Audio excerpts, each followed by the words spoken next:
Good afternoon, ladies and gentlemen. Welcome to another segment of Asaph Cafe. I am your host, Asaph Adonai, and affectionately on my left, our aging rocker, Emmett, who has returned. Yep. So yeah, I have allergies. I have allergies. Yeah, we know the TV audience knows that, and everybody's rooting for you. Wonderful. But first we must pray. Heavenly Father, bless our time together in Osora. In Jesus' name.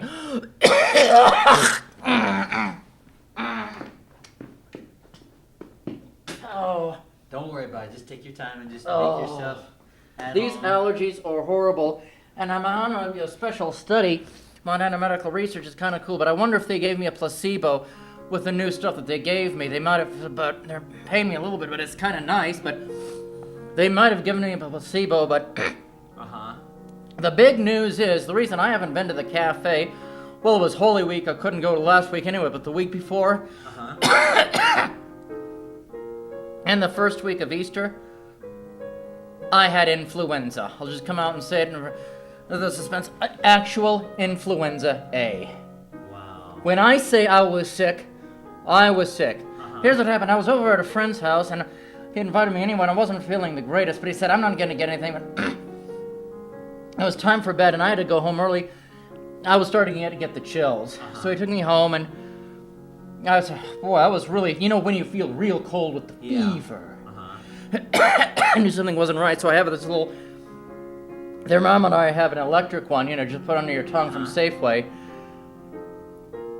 If it's normal, it just go beep, beep, beep, beep. But if it's over 100, it goes beep, beep, beep, beep, beep, beep, beep, beep, beep, beep, beep. I realized it was 100 degrees. Wow. As I got a rest.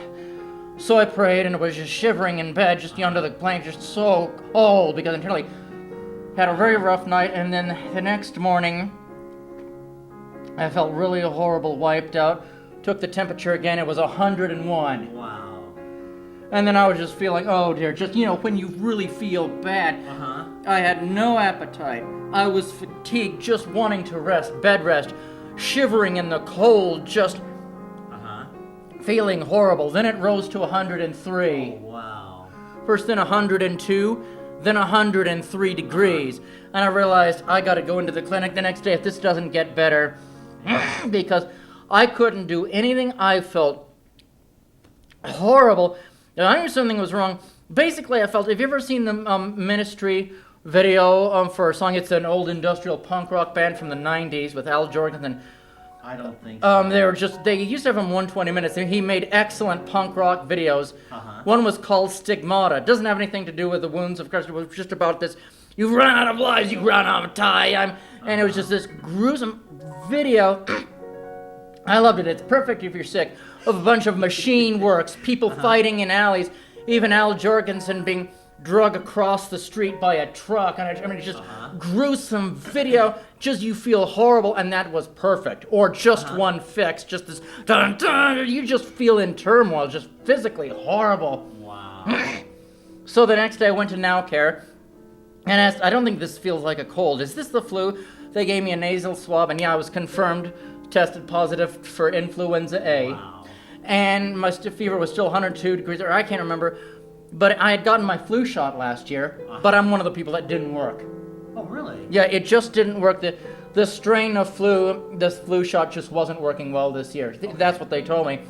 Because if you read the reports in the paper, the flu just hit everyone, especially in Missoula County. Actually, practically all 50 states, real hard this year. They got a super bug out too, Yeah. And I'm glad I was tested. There wasn't any bacteria, so they put me on Tamiflu. Okay. Sent me home, and I just went to the furnace at the hospital, and I'm just too tired. So I spent the next several days in bed. Yeah. Fever, 101, 102. I even doing that whole thing. Do you remember Little House on the Prairie? Yes, I do. Well, where they would, have you have a cold cloth to your forehead to bring down the fever. Yeah. I didn't cut my hair. Back then they thought that cutting your hair in the 18th century would bring down the fever. It doesn't, of course. But finally I was getting better, but I had to miss Holy Week services anyway. I'm sorry to hear that. I had to miss Palm Sunday, couldn't go to Mass. Had to miss Holy Thursday. I was able to watch it on EWTN. Okay. I was finally able to make it to Good Friday services, but I had to skip the Stations of the Cross. I just watched it on EWTN. Finally got to Mass on Easter Sunday. finally feeling better. Good But to then, each week I was still coughing. I wondered if I had the flu and not feeling at my best because you still feel draggy. hear. Uh-huh. Finally, yesterday I saw my regular doctor just for some routine things, but I also asked him about the cold, the flu, and everything. He said I don't have the flu anymore, probably just allergies. He cleared me from the flu, and I don't have a temperature anymore. I haven't had a temperature for a couple of weeks, so the doc gave me the all clear to come back. Oh, good for you. Just yesterday. Well, I'm glad you're here today. Yep. I still have the allergies, but let me tell you, having the flu is no fun. I'm just glad I was on Tamiflu. Okay. Back I'm when glad I'm glad you're here. Yeah, that's why I haven't been doing my regular show, just some repeats, because I have not been able to do anything. Yeah, well, I'm glad you're here today, and we'll just see if we can just get through Yeah. this here. And I hope you'll be well enough to do your show tomorrow. Yeah, definitely. Yeah, the only time I had the flu like this was 1982, back in Lewiston, and I had it for 2 weeks, so they really didn't do anything. They didn't even have any Tamiflu or anything, so Right. I just had to suffer. But that was basically the really even worse version of this flu. But yeah. Well, we're glad Emmett is back on the cafe Yeah. today, and you've been missed. Professor Robert Oh, Green wonderful. has been asking about you. Wonderful.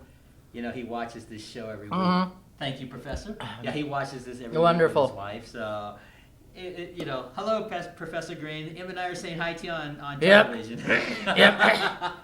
Yep. Just so he knows. Yeah, wonderful. He's not forgotten. Wonderful. But we're on the set of Mary Poppins today in this episode. And for the television audience, we're approaching our 200th episode of Asaph Cafe, and Joel said we can have a little party. Wonderful. This is episode 197, Mary Poppins. So you never saw the movie Mary Poppins, huh? I've just seen clips. Okay, I've clips seen of it. pictures of it, and I've heard about it. My first, I guess, exposure to Mary Poppins would have been in childhood. I might have seen it. I don't think so. Well, here, let me play that song for you. Chim Chimmery, Chim Chimmery. I'm sorry. Now that I love, just a spoonful of sugar. I've heard that on toddler tunes. But I guess would have been in Lewiston, Idaho, 1981. My first exposure to KOZ FM Lewiston.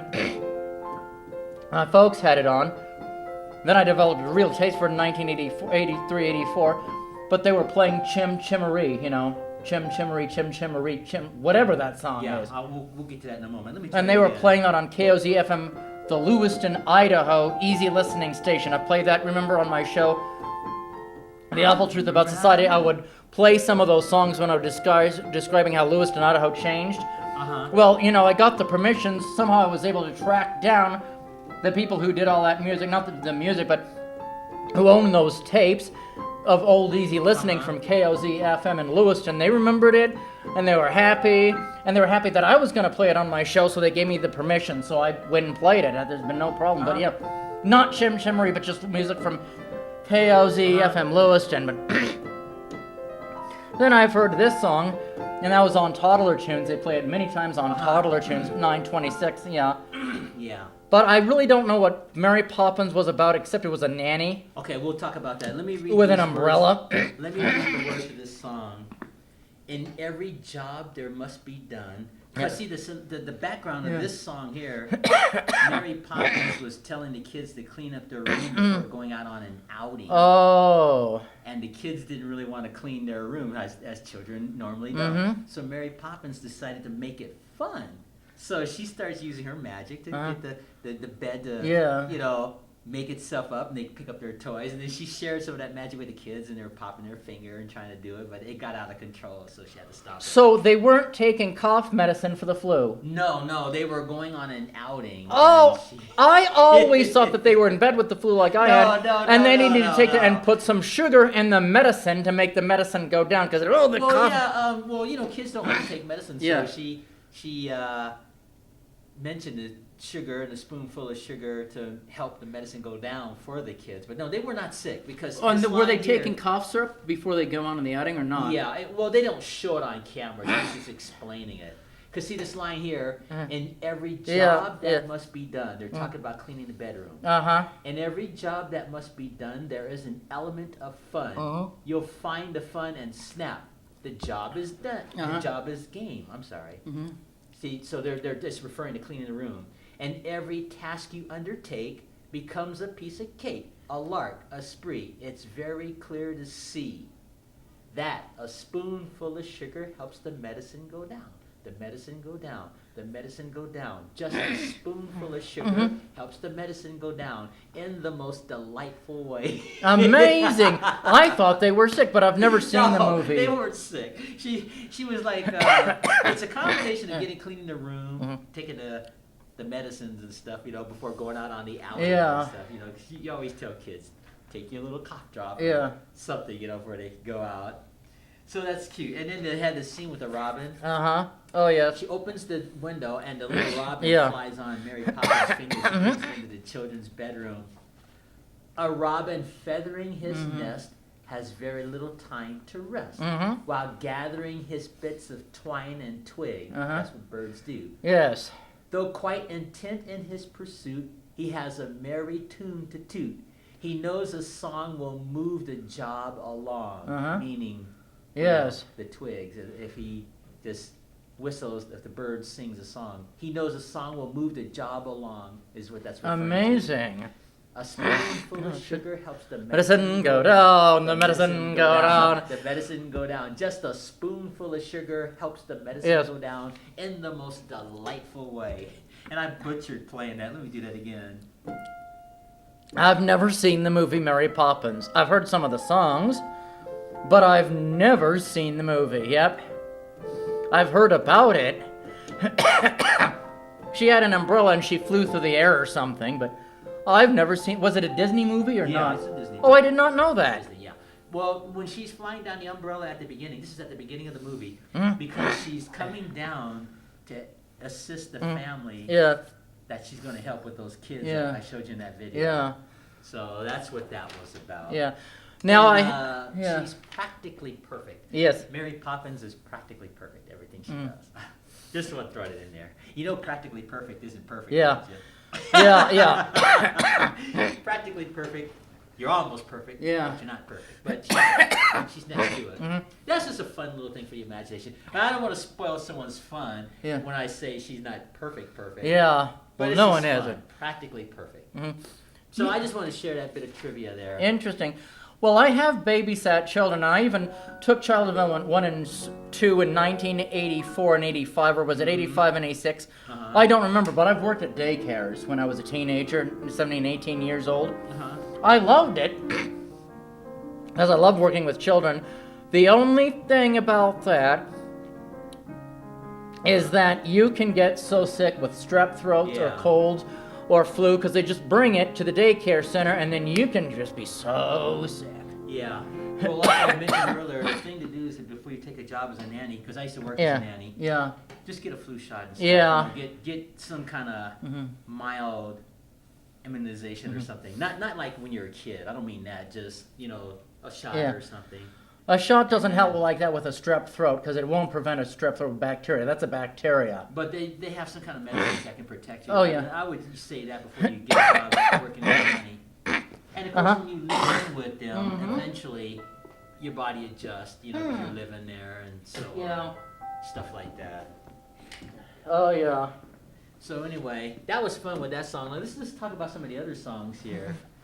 Let's do this one here. Did Mary Poppins, you saw the movie, did she ever splash around in a washing machine or spin in a dryer? No. Oh, rats. I would have done that if I were doing Mary Poppins. I'd have to talk to the washing machine and the dryer. It was just a fun... Okay, well, synopsis of Mary Poppins, it came out in 1964. So the movie's over 50 years old. It starred Julie Andrews and Dick Van Dyke. And speaking of Dick Van Dyke, I was just watching him on television just yesterday. Because I think he's like 94 in real life. Wow. He was on Harry Connick Jr. show. That Harry? Harry Connick has a talk show now. Who's Harry Connick? The singer from New Orleans, the piano player. Don't know him. You'll recognize him if you see him. But anyway, he has a talk show now. It's a really good talk show. And Dick Van Dyke was on there yesterday. They called the segment Icons. Yeah. People that have been in the show business like forever. So Harry Connick got to interview Dick Van Dyke yesterday on his show. And I thought that was pretty cool. So they were talking about Mary Poppins, and they were talking about the Dick Van Dyke show and all the other accomplishments that Dick Van Dyke has done in his lifetime. He's done a lot of musicals, movies, and things. So it's pretty cool. But anyway, getting back to this next song, Supercalifragilisticexpialidocious. I've heard that many times on 926 Toddler Tunes. They play that. That's one of the songs I don't like from the song. Well, basically, this scene here, you know, when they take their medicine and they go on their trip? Yep. Well, Mary Poppins, along with Dick Van Dyke's characters. Van Dyke's character is the street musician. He can play like the trumpet and, you know, the drums all at the same time. And they go on this little magical trip where they stand in front of a sidewalk that Van Dyke's character had drew some artwork on it. So they actually went inside the artwork that Van Dyke drew on the sidewalk. That's pretty cool. And so they took the kids on this little adventure land here. And inside that art drawing, while the kids were off playing, Mary Poppins, her dress was changed from the nanny outfit to this really nice outfit like what she's wearing here on the screen. And Dick Van Dyke's clothes that he normally had, they changed to the outfit that we have on the screen here. So they're having fun, and she's singing that song, Supercalifragilisticexpialidocious. And here's the words to it. Even though the sound is, wait, let me do it again. It's supercalifragilisticexpialidocious, even though the sound of it is something quite atrocious. If you say it loud enough, it'll always sound precocious. Supercalifragilisticexpialidocious. Diddle-diddle-dee, diddle-I, diddle-diddle-dee, diddle-I, diddle-diddle-dee, diddle-I, diddle-diddle-dee, diddle-I. Yep. You got to say that 4 times. Interesting. Well, I'm no singer, but yeah. Julie Andrews, she just did a great job singing that song. She probably had to take time practicing. I guess it was a musical too. Yeah. Oh, it was a musical too. That explains why they were. Maybe not to the degree of like the Sound of Music. Okay. I guess you could put it in that musical category. It definitely would be a musical. Yeah. Yeah, it was fun. And you know, Julie Andrews is my favorite singer of all time. I don't know if you knew that. No, I did not know that. Yes, I know that Julie's not singing now. She's at the retired age in her life. But in her prime, oh gosh, she left the world some great music, religious music. Wonderful. Oh yeah, Julie Andrews. I used to melt every time when I hear her sing on television when I was growing up. So if Julie Andrews ever sees this, hello Julie. Yep. Yeah, she's my favorite singer of all time. And I know there's so many other female singers out there, but for me, it's Julie Andrews. Whoa. Now, and another song we're going to talk about on this is Bert, you know, Van Dyke's character, the street performer. He sang the Shim Shimmery song. Yeah, that's what I meant, Shim Shimmery, that I heard on KOZ FM Lewiston, yes. Well, here's the words to it. Shim Shimmery, Shim Shimmery. Let me say it again. Chim Chimmery, Chim Chimmery, yeah, something like this. Yeah. Shim Shimmery, Shim Shimmery, Shim Shim Shimmery. As sweet. Take 3, let me try it again. This is tricky. It's like tongue-tied. Shim Shimmery, Shim Shimmery, Shim Shim Shimmery. A sweep is as lucky can be. Shim Shimmery, Shim Shimmery, Shim Shim Shiroo. Good luck will rub off when I shake hands with you. Or blow me a kiss and that's lucky too. What were they trying to do? Was he trying to sweep the street or something? Something like that, yeah. His character was like the street musician. Oh, okay. He was like the street musician, had like a horn and a drum and all this stuff on him. You know, it's like a one-man band. And he had these like really tattered clothes, I guess. And he just would walk the streets and try to perform, and he'd take his hat and get tips, but he didn't get a lot of tips because people didn't like his music, you know. It was just kind of noisy, kind of with a drum and all. But he could sing somewhat and dance a little bit too. So that's when he was singing the Shim Shimmery, you know, to try to get money, try to get tips. And I just butchered that. Let me try that again. Shim Shimmery, Shim Shimmery, Shim Shim Shiree. A sweep is as lucky can be. Shim Shimmery, Shim Shimmery, Shim Shim Sharoo. Good luck will rub off when I shakes hands with you. Or blow me a kiss, and that's lucky too. Interesting. Yeah, those are just the words to it. It's just a cute little song. I never knew what it was about or why they did it, you know. When I first heard it, I didn't even know that it was Mary Poppins. It is. Yeah, interesting. Because they played it also again on KOZ. They might have even played it once on my music choice channels of easy listening, maybe once. I can't remember it, but it's been years since I've heard it. Yeah. Yeah. Yeah, there you go, Shim Shimmery. Yeah. But those were the 3 main songs in the film, and they had some other songs on there too.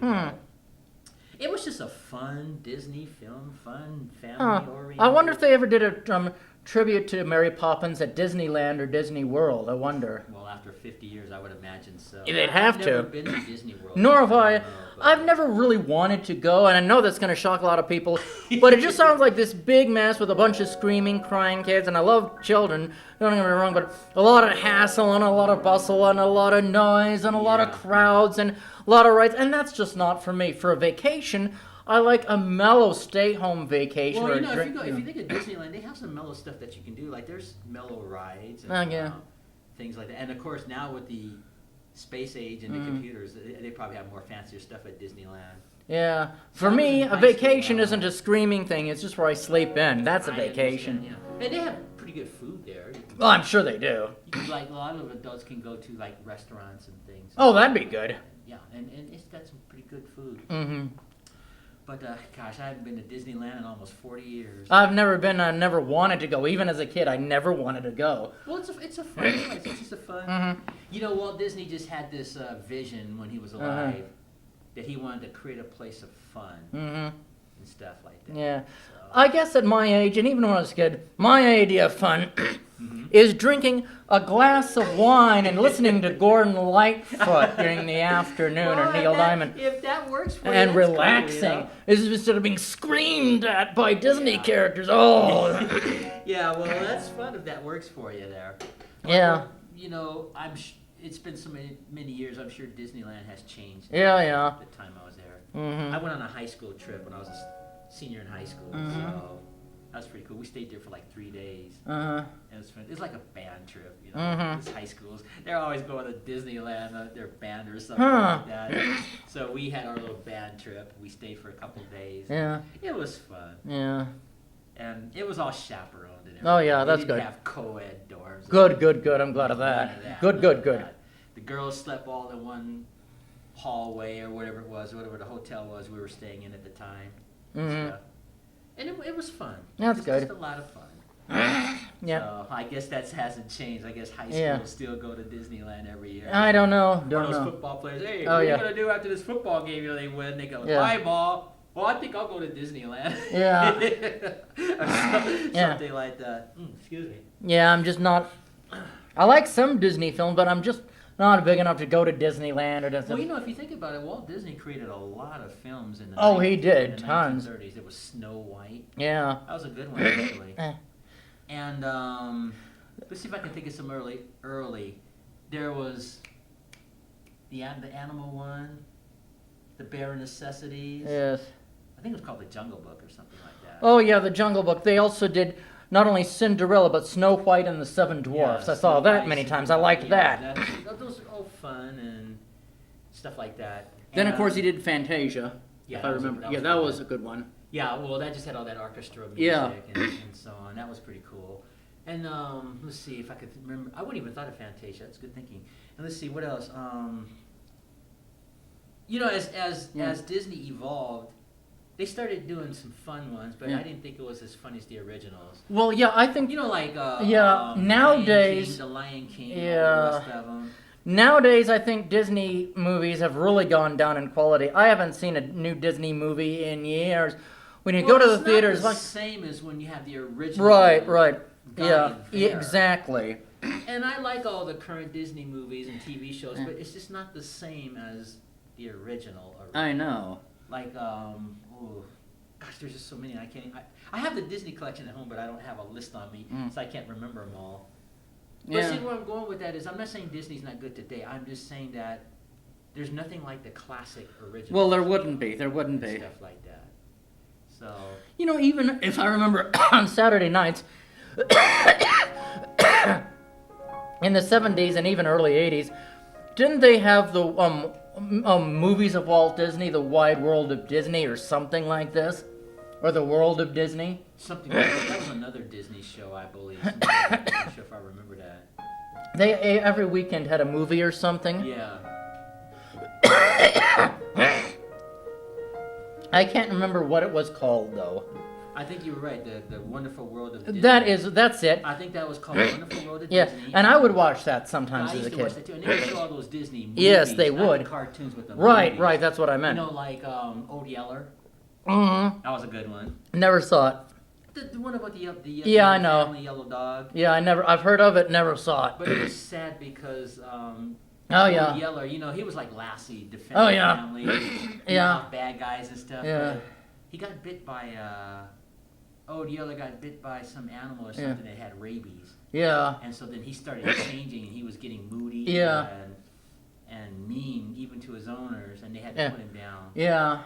But the way they did it here, they didn't like put animals down like, you know how we do it tactfully. We just took Old Yeller out and shot it. Yeah. I'm not making light of that, but I know. that was sad, you know. And you remember the Cosby Show? You ever watched the Cosby Show? I watched it a The couple of Cosby Show? times, and that was it. Well, they had this episode where you know, when Cosby's character was raising his kids, and he was saying to his wife, "I'm like Old Yeller. I protect my family. I protect my wife. I protect my kids." You know, he was like hovering over his family at the dinner table. And the wife says, "Cliff, you know what they did to Old Yeller? Did it? Show? They shot Old Yeller." Yep. And that was a funny joke because it was kind of the wife's way of saying to the husband, "Back off." Yeah, definitely. You know, just back off, stuff. But no, getting back to Old Yeller, that was a good film. Never saw it either. And then there was another film too about these two twins. It was right on the tip of my tongue. I can't remember the name of it now. It starred Haley Mills, and I think they had a twin sister in real life. Pollyanna. Huh. That was an interesting film. It was just one of those cute little family films, kind of like. Don't remember that either. Yeah. Yeah, but you got to remember these movies are at least 50 years old or more, so like these younger generations probably aren't going to know these things. But Walt Disney left the world some. Oh yeah, I did. Yeah. And you know, 40 minutes have already gone by. Quickly, 40 minutes have already gone by. Yeah. But yeah, Walt Disney just left the world some great films. And I like what Pastor Greg Laurie said about him once. You know, his vision was like creating heaven on earth, because Pastor Greg was talking about what heaven's like, and he used Walt Disney in an analogy, how Walt Disney wanted to create like a type of heaven on earth. He had an analogy of what the real heaven will be like, a happy place. Yeah. Absolutely. But yeah, what an imagination Walt Disney had. Yeah. Probably one of the most imaginative people that has ever lived. Yeah. We're thinking of Disneyland and thinking of Snow White, thinking of all the cartoons and movies and all that. It's just fun. So. Bambi, wasn't that another Disney movie? Yeah, that was part of it too. Bambi. But you know, like some of these comedians, they start making fun of some of these stuff as the years go by and stuff like that. But yeah, Bambi was a good one. I liked it. Yeah. And Bambi's hard to explain because I know. It's basically about the animals in the forest. And they had to.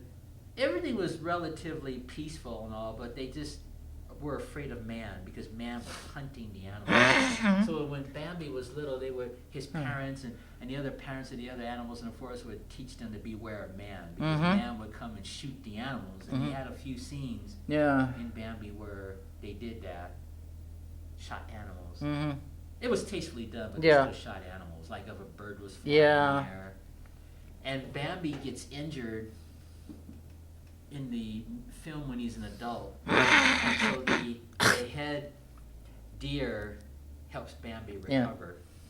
And Bambi grows up to become a strong deer, but most of it dealt with his childhood. Yeah. Just that simple side of it. So, just in case you hadn't seen it, or somebody in TV that hasn't seen it.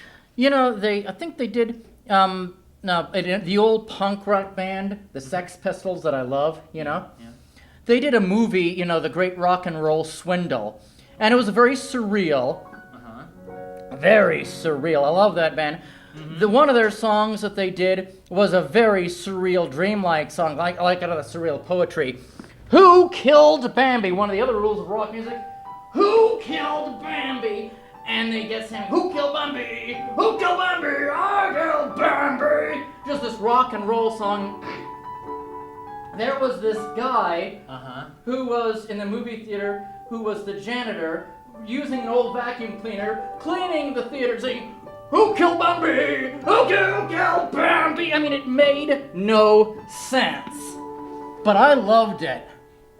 Well, you know, speaking of loving that... Wasn't that surreal? Bambi, you know, I don't remember the name of the show, but there was, I don't know if they were making fun of Bambi. Mm-hmm. Yeah, it was Bambi versus Godzilla. Did you ever see that? They were playing this song here. I'll play it for, this is from the William Tell. You recognize this song? Uh-huh.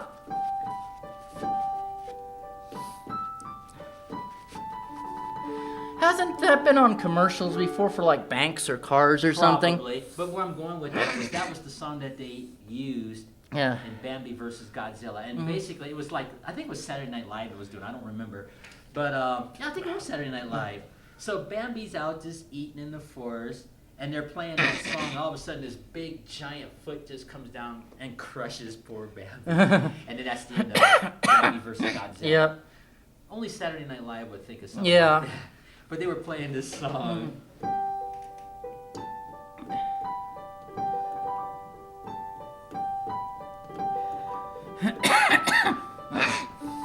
Because I've heard that song like at a bank commercial or a business commercial or something. The William Tell overture.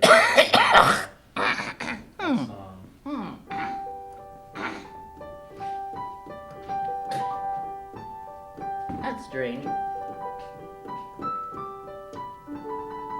That's from William Tell. And that's before they get to the part, the charge part that they use on the Lone Ranger. Yeah. I won't be able to do it on the piano, but it goes something like this. I didn't know that was William Tell. I thought the theme for the Lone Rangers was made up for the Lone Ranger. Oh, that's from the William Tell overture. Amazing. They took that march part and put it on the Lone Ranger. They also used a song called "The Fledermaus" in the Lone Ranger that they would use too. A section of "The Fledermaus" by Strauss, I believe, is the composer. But no, that was the William Tell. That song is something like 10 or 15 minutes long. The entire thing. It's got like 3 movements. So the part that goes like this. That's the end part of the William Tell overture. And they use that as a theme song to the Lone Ranger. And this song here, this is part of it too. That's all part of the William Tell overture. So that's pretty good, brilliant composing. That is. You know, for the Lone Ranger to take that classical music. Oh yeah, definitely. Yeah, just some trivia in case people didn't know. I never watched the Lone Ranger either. So. You know, Hilo Silver. Oh yeah. And his horse. Oh yeah, Tonto. His horse was Silver and his friend was Tonto. Oh. You know, Tonto saved the life of the Lone Ranger originally. I did not know that. Before he was the Lone Ranger. When they were like growing up. Before he became the Lone Ranger, he was friends with Tonto all along. Tonto saved his life when they were like teenagers, and then years later when they got reacquainted, before he became the Lone Ranger, he worked for an organization called the Texas Rangers. There was like something like 6 of them, or something like that, 6, 7, whatever it was, and they fell into an ambush. And all of the Rangers were killed except for this one Lone Ranger, which was the one that Tonto saved earlier. Therefore, when he gets, Tonto finds him, helps him to recover, and he says, I'm going to spend my life not avenging the Rangers, but fighting for, right. Yeah, truth and justice. Yeah. That's when he put the mask on. That's how he became the Lone Ranger. He was a survivor of the Texas Rangers that were in an ambush. Just something for our trivia friends here, just in case, But, I lost my train of thought. So he becomes the Lone Ranger and, of course, Tonto. Yep. So he gets the lightning fast horse named Silver, and then he has a silver bullet, so that people can identify his character. Interesting. The silver bullets. And I forgot, Tonto's horse name was Scout. So the two of them teamed up after being reacquainted again. And they go throughout the Wild West just fighting bad guys and stuff like that. Kind of reminds me, I was watching an old movie on Channel 28, that's Turner Classic Movies, Did you ever like the concept of Zorro? Yes, I did. I always have. Did you know who the actor was that played Zorro on television? It was Disney. I did not know that. Was it The Mark of Zorro, that old 1940s film? Well, there was a television show called Zorro. Too. I did not even know that. And it was Whoa. very good. And you know who the actor was that played Zorro? Who? The actor that was on Lost in Space that played John Robinson. Wow. When he was younger, he was Zorro. He was a really smooth Zorro, too. And it's still playing them reruns in South America. Oh, that's cool. That's because wonderful. Well, I think he had, like, Spanish descent. Yes. And so when Guy Williams was his name, when he retired from Lost in Space, he moved to South America. But he had done those Disney films, Zorro. And they're still showing Zorro in South America. Wonderful. To keep his legacy going because he passed away in South America. Buenos Aires, I believe. Buenos Aires, I believe, is where we lost Guy Williams. But he left the world some fun characters. Professor John Robinson, Lost in Space. But his Zorro, the Disney Zorro, that was really well done. Yeah, I don't remember if this was the movie, but it was called The Mark of Zorro in the 1940s. That might have been a movie, but I'm talking about the television show. Yeah, I never saw that one. Well, I can show you a clip of that one on tape, and it was quite good. Guy Williams was smooth in that. Cool. He just was lightning quick with that sword. Oh, yeah. And people didn't necessarily die as far as getting slaughtered. But he always stood for right. Exactly. That's what I really like. Exactly. Stood for right, you know? They even made a very good remake of Zorro. It was in the movies around 1997. I saw it in the theater and I really liked it. About Zorro. I hadn't seen that one. I can't remember the name of the actor. He's a pretty famous actor, but this older Zorro was retiring. He couldn't be Zorro anymore, the first Zorro. Okay.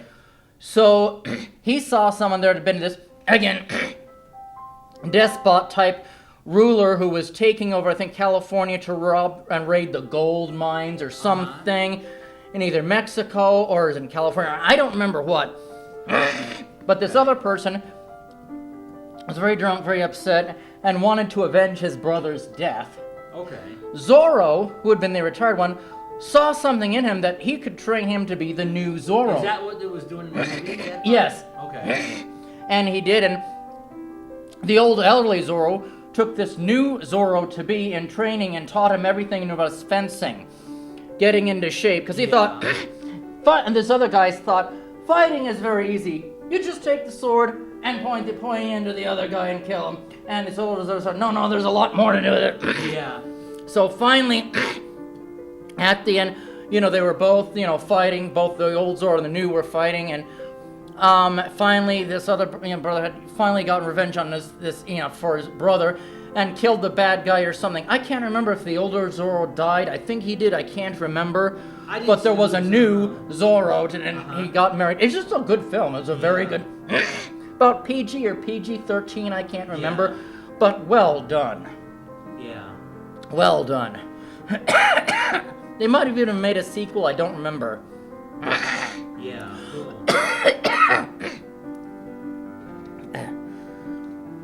Oh. Almost done with the song. Yep. But I've always liked the concept of Zorro. At least since I first saw it in the movie theater, I thought this would be good. But and kind of a Spanish version of fighting for truth and justice. And I love swordplay and that kind of thing. And I just like the concept. Oh yeah, it's good. Not my favorite show of all, but I like the idea. Yeah. I can't remember much about the Three Musketeers. That was pretty good. That was kind of similar to Zorro. Yes. It just wasn't necessarily a Spanish Right. version of fighting, more like a European version. I Right. would have to describe it. Right. Three Musketeers. Mm-hmm. But Zorro was really good. And Yeah, I it was. watched it. I watched that Disney Zorro. Wonderful. When I was growing Yeah. up. I used to watch that. Uh-huh. And I, of course, was not as familiar with Lost in Space at Yeah. the time as I am now. Mm-hmm. But yeah, it was Guy Williams, the actor. Interesting. Yeah. Very good in that. Yeah.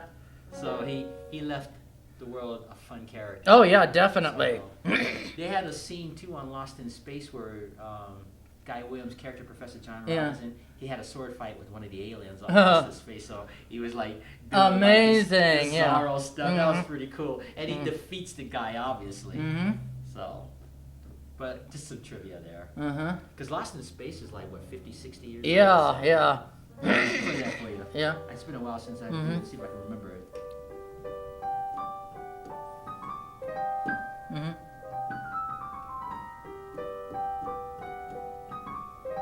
You recognize Yeah. it? Mm-hmm. Oh, I butchered that part.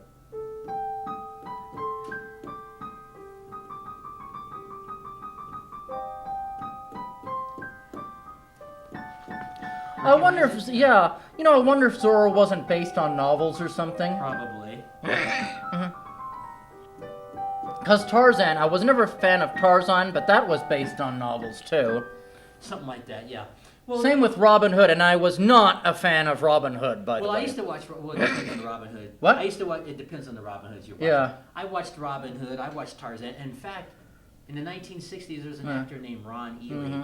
Who played, I think he was the perfect Tarzan. He was a really muscular fellow in real life, and he just played that character perfect. And he would fight on camera. He would wrestle with lions for real, and tigers and things on that show. He got injured and nicked up a few times, but and these are probably circus animals, but even the circus animals, you mess around with those things long, they're gonna get you. So he's been kind of like nicked at a few times by some tigers and lions when they were shooting that show. And they'd have to stop production for a while to give him time to recover. Yeah. But that was a fun show, and it went something like this. Yeah. I guess, maybe what I should do is go to the library and read some actual books about Robin Hood, the old original stories. You recognize that? Nope. I never watched the show Tarzan yet. How about this part? Nope.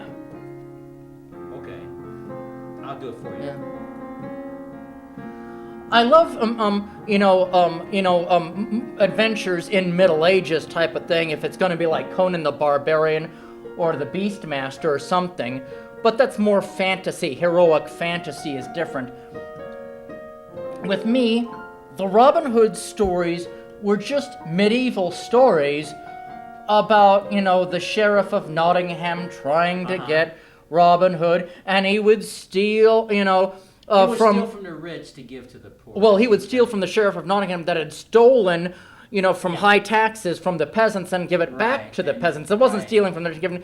And the stupid thing about Maid Marian and that romance and fighting for. I mean, how silly! Well, you gotta have a girlfriend if you're a good guy. All the good guys on TV always have girlfriends. Yeah, but it shouldn't be so hokey. And Conan the Barbarian, the movie, I mean, this was serious stuff. And finally, Conan the Barbarian, Arnold Schwarzenegger, his girlfriend, Valeria, does die.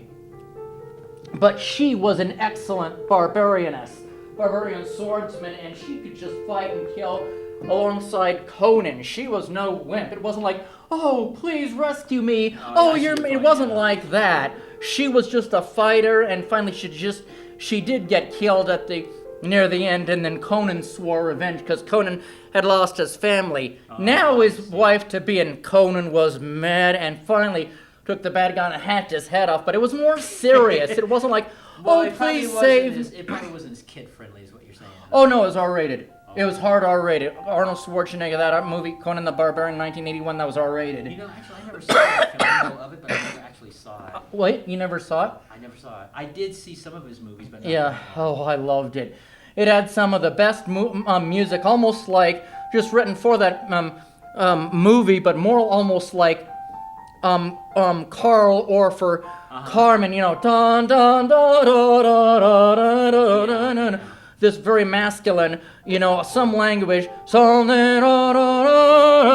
king and empire, king and heir. Oh, it just gave you goosebumps, and then there was blood and guts and sword fighting and just hacking people. That was real to me. I loved it. Cool. Beautiful costumes, beautiful, but very 2.5 hours of blood, guts, and gore. There you go. And on that note, we're literally out of time. But it's definitely a man's movie. Yeah, I agree. It's a man's movie. It isn't as kid-friendly as Robin Hood. Oh, please save me. You saved me, Robin Hood. You're my hero. Yeah, I'm trapped in the castle. Oh, my. Gag, like in the 80s, they said, and, Valley Girl talk, gag me with a spoon or gag a maggot with a harpoon, please, Yeah. Well, we're out of time. You have any final words? there were these 2 washing machines. And they saw a hat in their way. One said to the other, "Is that in your way?" And the other said, "No, it's in your way, and it's blocking my view." Well, thank you for tuning in to this version of Asaph Cafe. We're approaching 200, as I shared earlier. So sorry about my allergies. I'm over the flu, but I still have the allergies bad, okay. especially Well, I think with the people in TV land are glad you're back. I'm glad you're back too. Wonderful. With this weather, it's cold and it's rainy and it's damp and it does. I'm allergic to grass pollen, and it's just spring is just starting. Oh man. Well, thanks for saying you did well, and praise God you did well. Yeah, and wonderful. So, I am your host, Asaph Adonai. This is Asaph Cafe. We're on the set of Mary Poppins with Dick Van Dyke and Julie Andrews. And if you look at the screen, the 2 penguins are serving them like a cafe. Oh, interesting. So it's a perfect picture. It is. So I am your host, Asaph Adonai, and affectionately on my left, our aging rocker, Emmett. Yep. So until our next show, Maranatha.